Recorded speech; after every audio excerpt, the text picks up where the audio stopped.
Hotsauce quick service for counter service and fast food environments. This is your order entry screen, and it is where your employees will spend 99% of their shift. These two columns going down the middle are what are called menu links and link to different sections of your menu items. I've just built a basic menu for demo purposes, so I listed out category 1 through 11 just so you could see how much room you have to store different categories.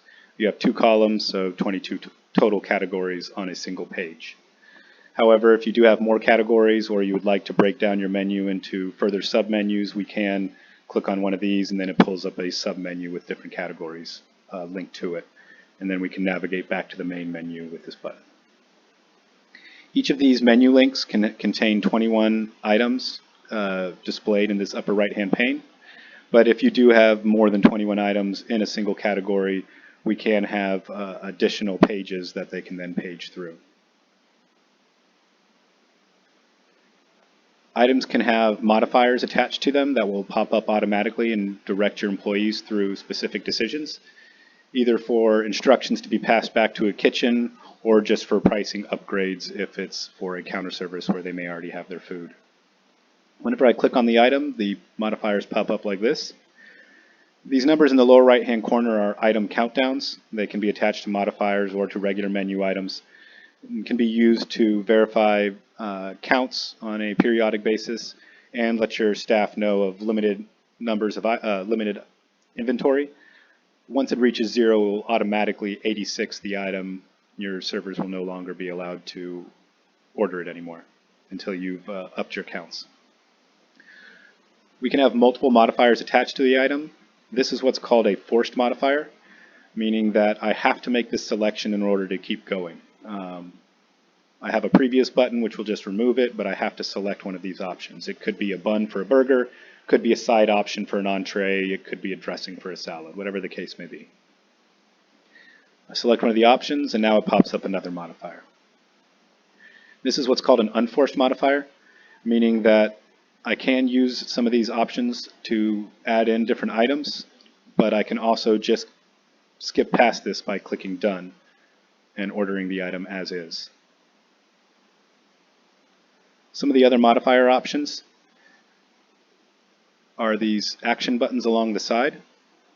So we'll just have basic ingredients and instructions here, and I can add in onion, or I can say no onion, sub-onion, onion on the side, whatever the case may be, but these buttons along the side allow us to limit how many options we have to show here and keep the menu a little simpler for your employees to use.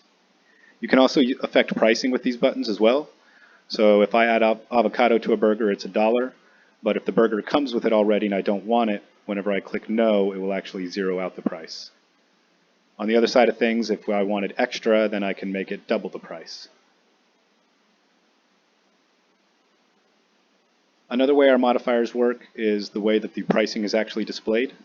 So for this burger, it will ring up as $5.99 on the receipt with $1 added in for avocado or $2 added in for extra avocado.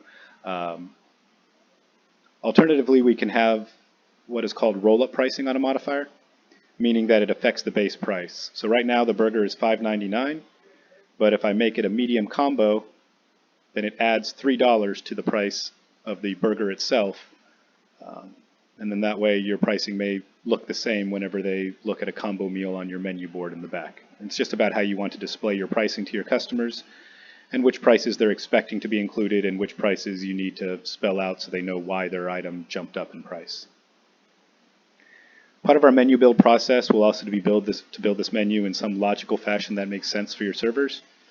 And all of our staff at Hotsauce comes with some restaurant experience, if not management level experience. Part of that will help your menu build to where we'll do things like, okay, all of these side items are grouped into one column under the same color because they don't add any extra charge. The middle column adds in 50 cents, and then the third column adds in $1 for those options. We'll try to do stuff like that to make it easier for your employees to use. Additionally, we now are doing the drink for the combo, and once again, these add in an extra charge, whereas these are included in the base price. To take payment on it, we can just select one of the payment options down here. I can do cash, indicate what increment they paid with, tells me their change. As soon as I click on the screen, it clears out the order, and I'm ready for my next guest. These items down here are what are called hot items, and regardless of what section of the menu you're in, those items remain the same.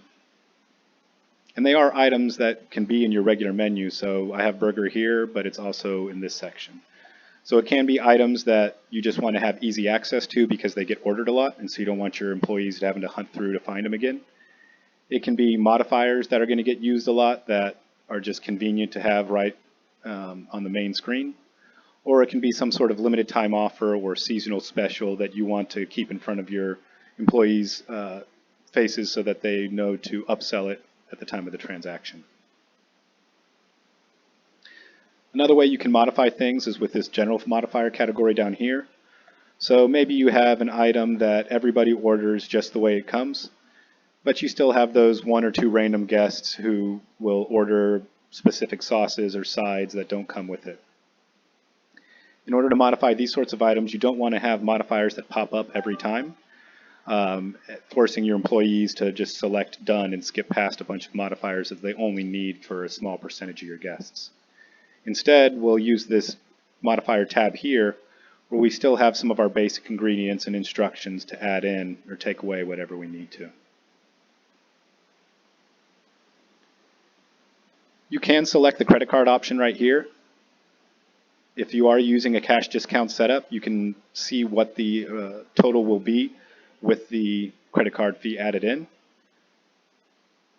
Once you click Finished, it will either send the total to a chip reader, or if you are using a swipe transaction, then you can just scan the card and then authorize. You can also just scan the card immediately. So if I ring up an order and then just scan a credit card directly on this screen, it will immediately recognize it's a credit card, the type, and then I can close it out. And that is the basics of Hotsauce counter service. However, I do want to discuss some businesses that may take orders in different forms. Maybe they have a drive-through, maybe they do a lot of call-in orders or deliveries. There are some different ways that we can set up the quick service routine. So I've set up this additional order type called walk-up to. We can have multiple order types in here. We can have a call-in one, a carry-out, a delivery, whatever terminology works best for you. And then they can drive the ordering process through different steps to try to make the employee gather the correct information. First thing I want to show you in an alternate setup is a walk-up setup that looks similar to what we were already doing. However, with this one, each time we place an order, it directs us back to that main screen to see what our next order type is going to be. So I take an order, take payment on it, give them their change, and then it prompts me to select my next order type. And this can be valuable if maybe you have a terminal that's used for overflow. And so you have one terminal that's dedicated to walk-ups and they just stay in this screen. You may have a terminal that's dedicated to your drive-through service and they stay there. But the overflow terminal may be taking orders from either or, and so they're going to need to come back here each time to select what type of order they're putting in. Lastly, I would like to show our drive-through order type. It does look similar to the previous order screens we had, except now we have a send button because we are not taking payment on these orders immediately in most cases. So I can ring up the order,